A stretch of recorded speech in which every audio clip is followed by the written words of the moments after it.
2013년에 내린 한 회사의 결정이 2024년 직원들의 성과급 명세서를 완전히 바꿔놓았습니다.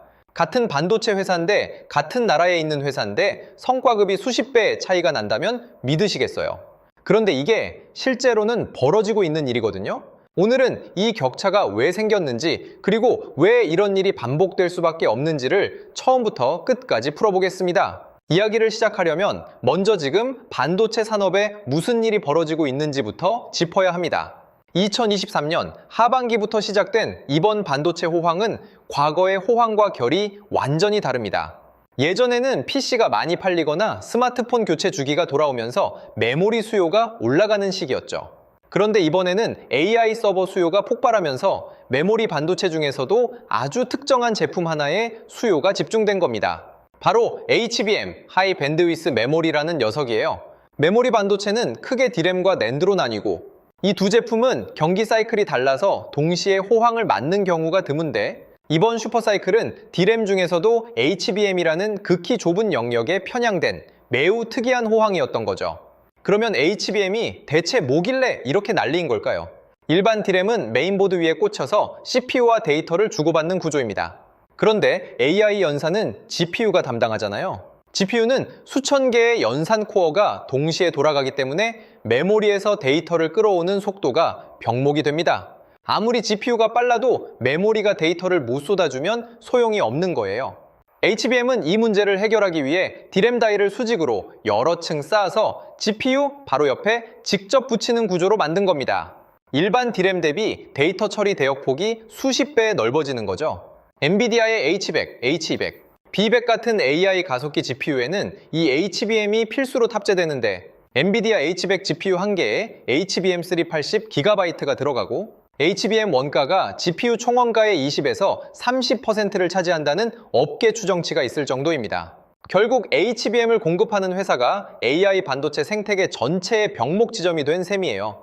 자, 여기서 핵심적인 질문이 나옵니다. 삼성전자와 SK하이닉스 둘 다 D램을 만드는 회사인데 왜 HBM에서 이렇게 격차가 벌어졌느냐는 거죠.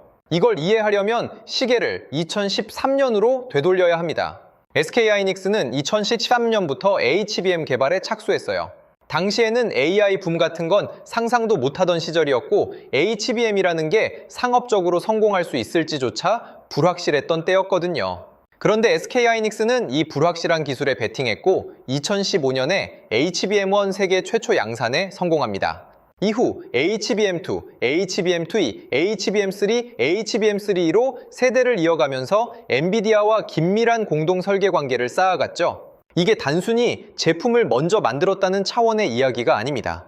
HBM의 경쟁력은 단순한 제조 능력이 아니라 고객사와 수년간 쌓은 공동 엔지니어링의 신뢰 관계이거든요.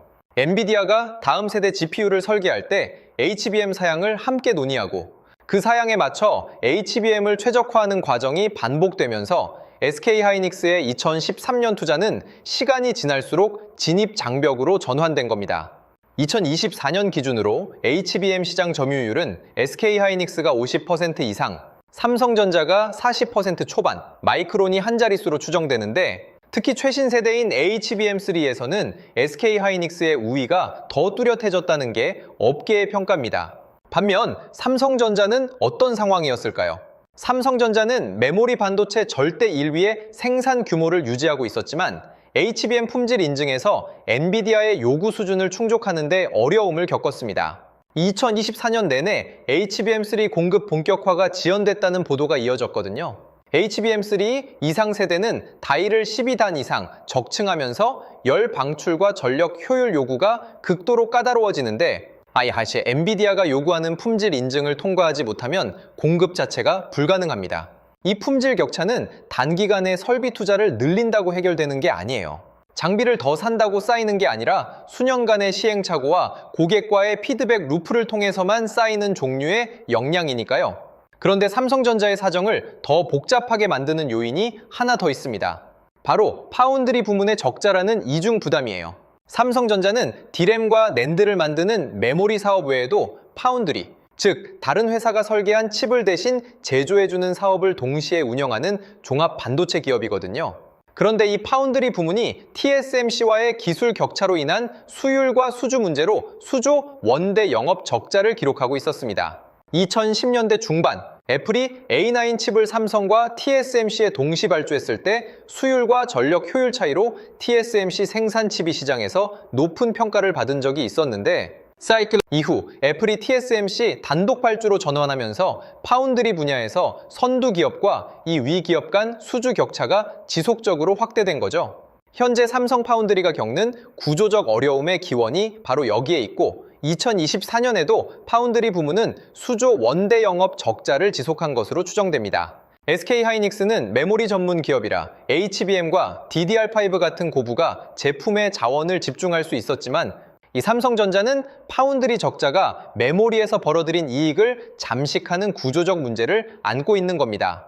같은 호황이 와도 이익의 귀착지가 다른 거예요. 이걸 내부 크로스 서브시디 문제라고 하는데 메모리에서 아무리 돈을 벌어도 파운드리에서 까먹으면 회사 전체의 이익은 줄어들 수밖에 없는 구조인 셈이죠. 자, 이제 이 실적 차이가 어떻게 성과급 격차로 증폭되는지를 봐야 합니다. SK하이닉스 2024년 연간 영업이익은 약 23조 원을 돌파하며 창사 이래 최대 실적을 기록했습니다. HBM이 전체 D램 매출의 30% 이상을 차지한 것으로 추정되고요. 반면 삼성전자 DS, 즉 반도체 부문은 2023년에 약 14조 7천억 원의 영업 적자를 기록한 뒤 2024년에 흑자 전환에는 성공했지만 HBM3 인증 지연으로 고부가 제품 매출 확대에 차질을 빚었습니다. 여기서 중요한 건 성과급 산정 방식의 구조 차이입니다. SK하이닉스는 지난해 노사 협상을 통해 성과급 상한선을 폐지하고 영업이익의 10%를 초과이익 분배금 재원으로 활용하기로 했거든요. 회사 실적이 좋아지면 성과급도 제한 없이 올라가는 구조인 거죠. 글로벌 투자은행 맥쿼리 증권이 내년 SK하이닉스 영업이익을 44조 7천억 원으로 전망했었는데 이 경우 임직원 1인당 평균 성과급이 약 12억 9천만 원 수준이 될 수 있다는 분석이 나옵니다. 반면 삼성전자는 DS 부문과 DX, 즉 소비자 가전과 모바일 부문을 분리해서 성과급을 산정하는 구조이고 DS 부문 내에서도 파운드리 적자가 메모리 이익을 희석시키기 때문에 메모리 담당 직원도 온전한 과시를 받지 못하는 거예요. 같은 메모리를 만드는 엔지니어인데 소속된 회사의 포트폴리오 구조와 성과급 산정 방식 때문에 보상이 완전히 달라지는 겁니다. 이런 현상이 반도체 역사에서 처음 벌어지는 건 아닙니다. 2000년대 초 인텔이 X86 CPU 시장을 사실상 독점하던 시절 인텔 직원의 성과급과 스톡옵션 가치는 같은 CPU 회사인 AMD 직원과 비교할 수 없을 정도로 컸습니다. AMD는 같은 CPU를 만드는 회사였지만 만성 적자에 시달리면서 임금 경쟁력이 바닥이었거든요. 그 차이는 제품 기술력과 고객 생태계 잠금 효과에서 비롯된 것이었고 지금 HBM에서 벌어지는 일과 정확히 같은 패턴입니다. 표준 생태계를 선점한 기업이 장기적으로 수익 격차를 독식하는 구조인 거죠. 1990년대 말 D램 치킨 게임도 마찬가지입니다. 마이크론, 하이닉스, 엘피다가 출혈 경쟁을 벌이다가 일본 엘피다는 2012년에 파산해 마이크론에 인수됐죠. 살아남은 기업과 퇴출된 기업 직원의 처우 격차는 극명했고 기술 선도력과 비용 구조가 장기 생존을 결정한다는 교훈을 남겼습니다.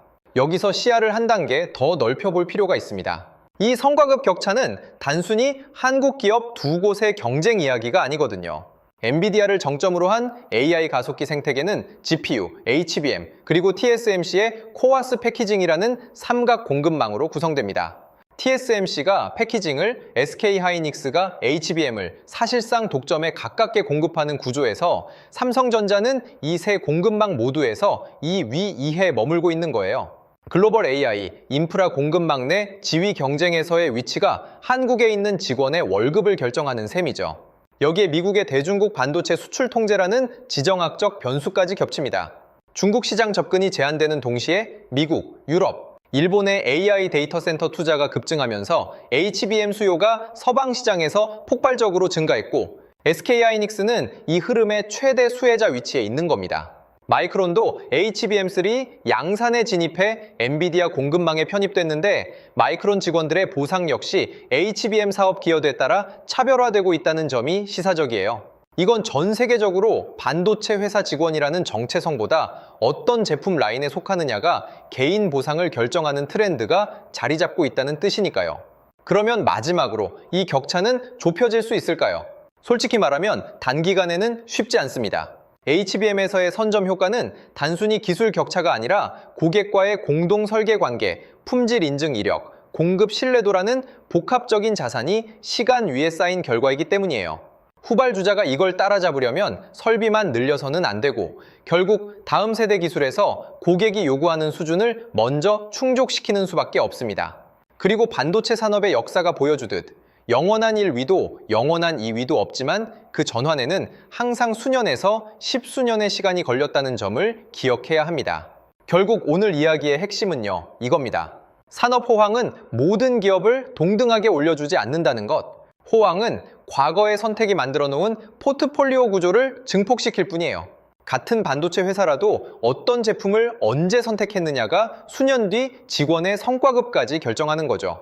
다음에 비슷한 뉴스를 보실 때 단순히 어느 회사가 잘하고 못하고의 문제가 아니라 그 격차가 어디서 시작됐고 어떤 구조 위에서 증폭되고 있는지를 한번 들여다보시면 경제 현상이 훨씬 입체적으로 보이실 겁니다.